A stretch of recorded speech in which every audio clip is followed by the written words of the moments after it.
Welcome back to another episode of Colorado Cars. On today's episode, we have a 2019 BMW 330i xDrive. Since 1975, the 3 Series has been BMW's flagship vehicle, and with this car, it's no exception. We're going to show you the outside, the inside, tell you what we like, what we don't, and how it drives. Let's get started. The most notable change for 2019 is really actually the whole vehicle. If you come around back, you can see that they've integrated these beautiful new LED taillights. They are absolutely just gorgeous. One of my other favorite things for 2019 is instead of having just 2 tiny exhaust pipes for the 4-cylinder, they went to dual exhaust, so you get 1 pipe on each side. The whole car just looks incredibly sporty. Walking up the side of it, you'll see these beautiful 18-inch wheels that are a machined gray color, so it's silver in some lights and gray on different aspects of each wheel, which just really ties the whole car together. You also have this satin aluminum trim that really just ties the color together. This silver, I'm not usually a huge silver car fan, but this just absolutely looks gorgeous with these wheels. Walking up the front, you see just really more changes. You have these beautiful LED headlights that just wrap around the front. They're LED with the cornering function, so as you go around turns, they'll turn with you. What's really cool about it though is how they just integrate with the kidney grills. And if you'll look up closely, you'll notice that the kidney grills are closed right now. So they are actually active kidney grills, so if you are driving fast and the engine needs to cool down, then it will open them up and help the engine cool down. Otherwise, they remain closed for aerodynamicy. The 330i hasn't only been updated on the exterior. When you hop in the inside, you get so much new tech, so many new features, and really just a refined luxury feeling. Let's go ahead and hop inside. Like I said, the new 3 Series has so much new tech. So to start off with, I'm going to just tell you some new quirks about the inside features. If you look in the door, we'll get a close-up for you guys. You'll see this light bar integrated into this piece of aluminum trim. Instead of doing reflective strips on the door jamb to regulate US law, they actually made it so it flashes red. So if you're getting out of your car at night and you open the door, it'll start to flash red instead of having the reflective strips. I think that's really cool. Another cool thing that they changed is the headlight controls. Instead of having your traditional knob, it's just a selection of buttons. So there's auto, on, off, and then your parking lamps and such. Moving further over right, you'll see that the steering wheel is just really nice and thick, even though this only has the 4-cylinder in it. I think BMW is trying to make all of their cars feel sporty no matter what trim level you get. Has a heated steering wheel, of course, and then all your steering wheel controls and even paddle shifters behind. Going further back, this is probably the newest piece of tech in this car. The instrument cluster is now a full display, so you have all of your information over here. It's not as customizable as Audi's. That's one thing Ryan and I noticed. We've had this car for a few days now, but it's still just really nice. And then in the center you get a map, but it's not very customizable, but it looks really cool.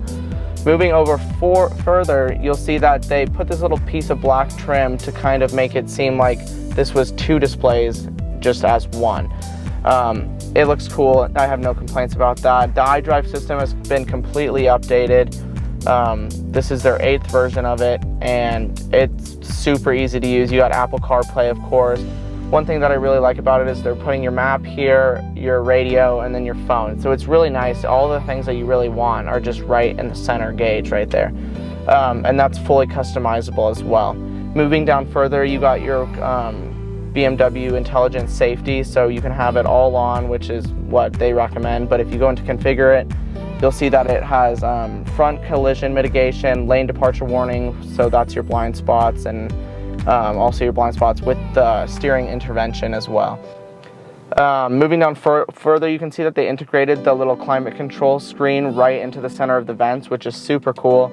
I really like it. And then everything in this car just feels really nice and solid with the aluminum trim pretty much everywhere. Heated seats front and rear, which is nice. And then down here you just got your radio controls. The radio is really nice, even though it's just a standard radio. Moving down even further, BMW's updated their shift knob, so now it's like that. You can get this in crystal, which looks really, really cool. And then the park button's right here instead of on top. They've also moved the location of the start-stop button to down here, which Ryan and I really, really liked. You got auto hold, all your different driving modes, parking sensors, traction control, and then right here is the heart of your xDrive system, which is just great. We really like how they integrated all the buttons into a panel instead of having them as an add-on piece. Getting in the back of the BMW, it's just what you would expect from a small luxury sedan. It's pretty tight, but I'm 6 foot tall and I still have plenty of leg room. Again, you have the brushed aluminum trim with the light bar in there, so you have all the same stuff. Heated seats in the back, 2 USB-C charging ports, and then you have your own climate control area in the back as well. Super comfortable. Definitely not if you're a middle passenger, but it can seat 5, but it would definitely have to be like a toddler or something. Otherwise, it would not be very comfortable. All right, instead of being a traditional YouTuber and just showing you the back space, saying you can put a suitcase in there, Ryan and I put it to real world test. We went to Home Depot and bought 20 bags of mulch, not knowing whether we could fit it all in here or not. We made it work. Ryan had to put like 3 or 4 bags on them. So let's go ahead and play that clip now.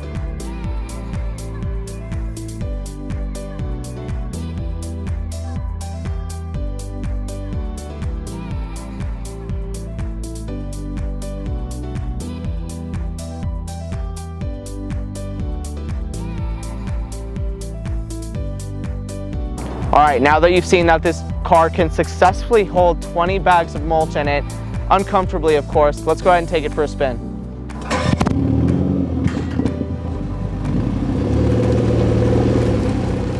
The 2019 BMW 330i xDrive is powered by a 2-liter, 4-cylinder, turbocharged engine, putting out 255 horsepower and 295 pound-feet of torque.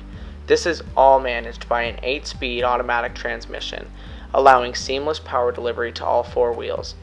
During our time with the 330i, we compared it to how our 2013 328i drove. And while the steering firmed up in the sport mode, we don't think that BMW did enough to go back to the old ways of hydraulic steering. The electric steering makes the BMW feel light around corners and unstable while driving straight. Another thing we noticed was the exhaust note. While they did change it by making it a dual exhaust tips, we didn't like the fake engine sounds that roar through the speakers in sport mode. Besides those 2 things, the 2019 330i surpasses our old 2013 in every way. From the sharp body lines to the amazing and updated tech in and outside of the cabin, we fell in love. From the previous generation of the 3 Series, it has gotten slightly bigger, but the 2.9 inches increase in length and the 1.6 inch increase in width wasn't noticeable, and the cabin still felt small, which is normal coming from a small sedan.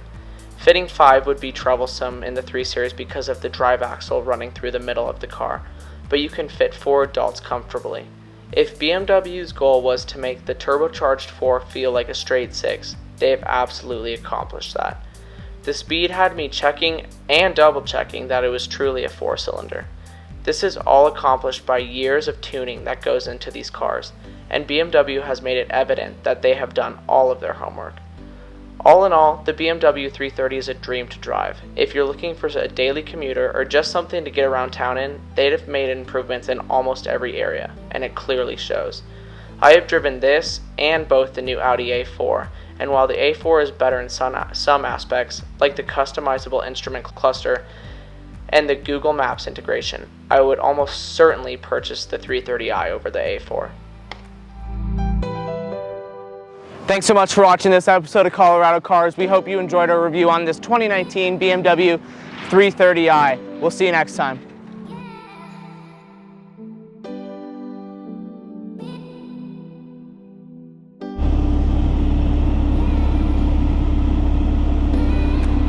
Ryan is a bitch. Ryan is a bitch. Welcome back to another episode of Colorado Cars. On today's episode, we have a 2019 BMW 330i xDrive. This is BMW's latest version of their 3 Series, which has been a flagship car for them dating back to the 1900s. Damn it! This 330i is pretty basic, but it has all the features that you would want on the inside. It has a convenience package, which has the okay, I don't like that. That are a machined gray color, so it's silver in some lights and gray on different aspects of each wheel, which just really ties the whole car together. You also have this satin aluminum inside.